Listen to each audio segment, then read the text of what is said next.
Hello viewers, welcome to Stumps and Bales. This is your new host, Vaishravan Kumar.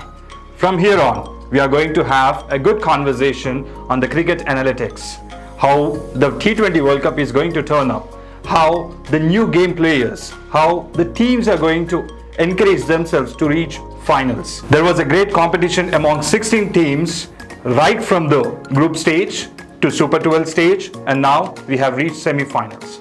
Was it not a surprise for us, Pakistan reaching semi-finals?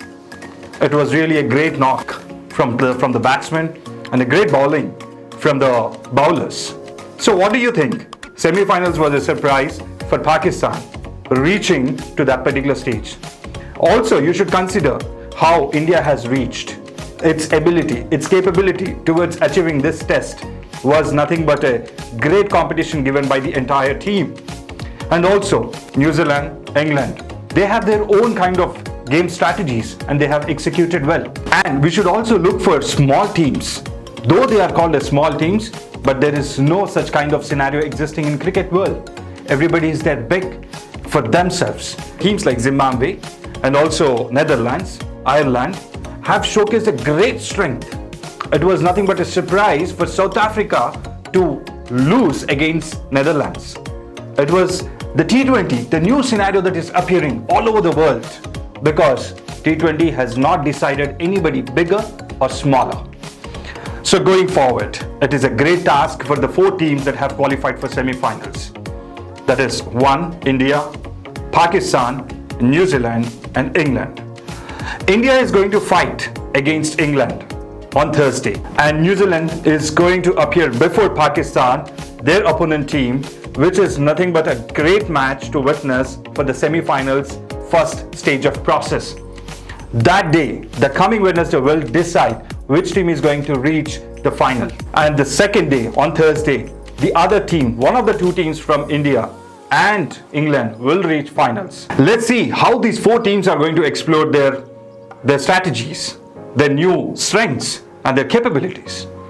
Before that, for today's episode, we are going to discuss about the bowlers who had played a crucial role for all the teams to reach to this stage. Among those 4 teams, we will discuss about 4 bowlers and what are the strategies, how they are going to execute their final scenarios. These are the competitors who have the capability to qualify for Man of the Match Series Award and also Man of the Match Award. So let's get into the details and see who are they. So in order to understand what is exactly the bowlers can do in Australian pitches, first let's see what the content of the pitches, how it is going to be a tough scenario for the bowlers to execute. If you look into the Australian pitches, due to the dryness of the clay and dirt of the tracks, the Australian wickets have a naturally firm surface. This is one scenario that you have to understand first. And bowlers know about this. Australian tracks include more clay than pitches in England and also other parts of the countries. Nearly all of the pitches used in Aussie have a clay content of over 50%, but not like how it is seen in Australian pitches. Now, let's look at how this T20 World Cup top 4 bowlers are going to perform.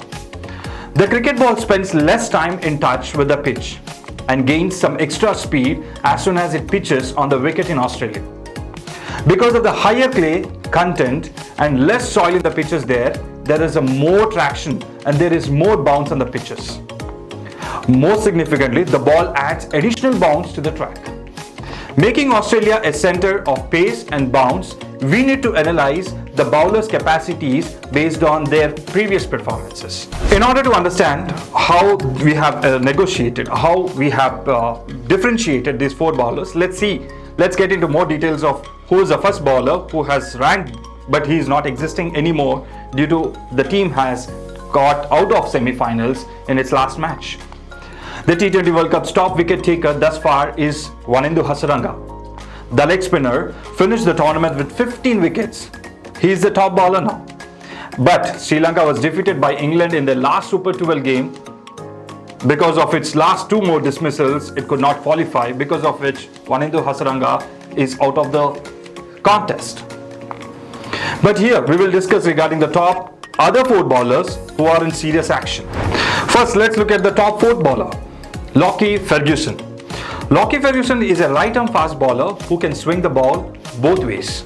The Australian pitches always favor this kind of strategy. Lockie Ferguson has a great advantage being in the New Zealand team, which gives him the extra cushion to rely on. He's not been consistent in recent times, but his ability to take wickets in key games is what makes him the special bowler for the New Zealand team. In the 5 matches played in the T20 World Cup so far, Lockie has picked up 7 wickets with a bowling average of 20 plus. He's a major weapon for New Zealand team. That's why he's a serious threat to the opponents, as New Zealand will face Pakistan in the first semi-finals.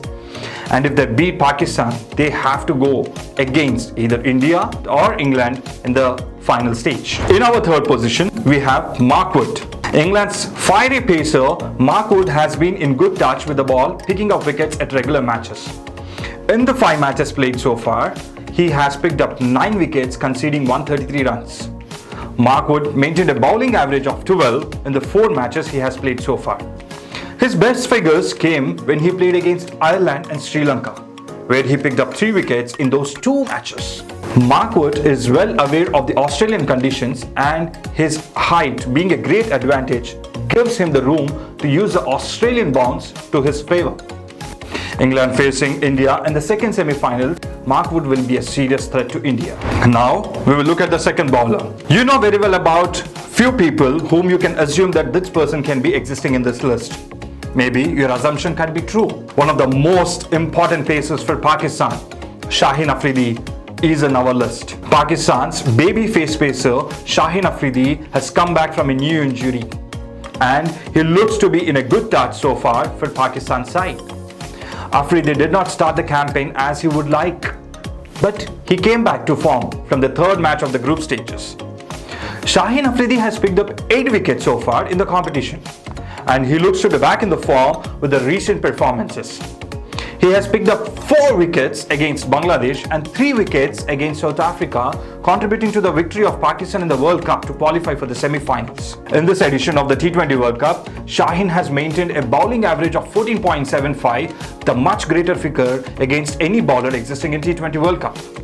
And this feat he has achieved in last 5 matches. Leading up to the first semi-finals against New Zealand, he will be a serious threat to the New Zealand batsmen because of his swing bowling and also the action he carries because of the height he can gain in that bowling pitch. So here we are. We have bowler number 1 in our list. Nothing but he is from Indian team, Arshdeep Singh, the Indian fast bowler who has been on great form with the ball, where he has picked up 10 wickets in the 5 matches of the Super 12 group stages of the T20 World Cup. In his first match against Pakistan, he picked up 3 wickets for 32 runs. And in the second match, he picked up 2 wickets for 37 runs against Netherlands. In his 3rd match against South Africa, he picked up 2 wickets by conceding 25 runs. Against Bangladesh, he picked up 2 wickets by conceding 38 runs. And in this last match, he has been one of the key bowlers to make India win the game. By following the footsteps of Bhuvneshwar Kumar, Arshdeep Singh has improved his bowling action and swing action as well. He understood Australian pitches with a great understanding scenarios. He has kept himself under various advantages, under various conditions, and understood that what Australian pitches can offer him the best. And against Zimbabwe, he picked up 1 wicket, but he has conceded just 9 runs. In these 5 matches, he has bowled at an average of 14.10. It is almost competing with Wanindu Hasaranga's average, and also it is competing with Shaheen Afridi's average. So don't you think he is a great bowler? He is going to perform well. The way in which he is bowling the first 2 overs is simply amazing. He keeps the batsman thinking what and how it is going to attack at the wickets. Also, he is very good at taking the wickets with LBW. He is using the Australian pitches to his advantage and bowling according to the conditions. That's why he is a great threat to the England side in the second semi-final of the T20 World Cup. Also, it is going to be a great threat against any team that is going to qualify for final if India reaches the final stage. Do you like the analysis part that we have done so far on top footballers? Please comment. We need your comments. We need you, because your comments make us to think. If you are wrong, we will correct ourselves, and if you are right, it encourages us a lot. So please keep commenting for us. And if you have not subscribed, please do subscribe for our channel. Thank you. Thanks a lot. Thanks for this edition, and it's a great pleasure to be with you all.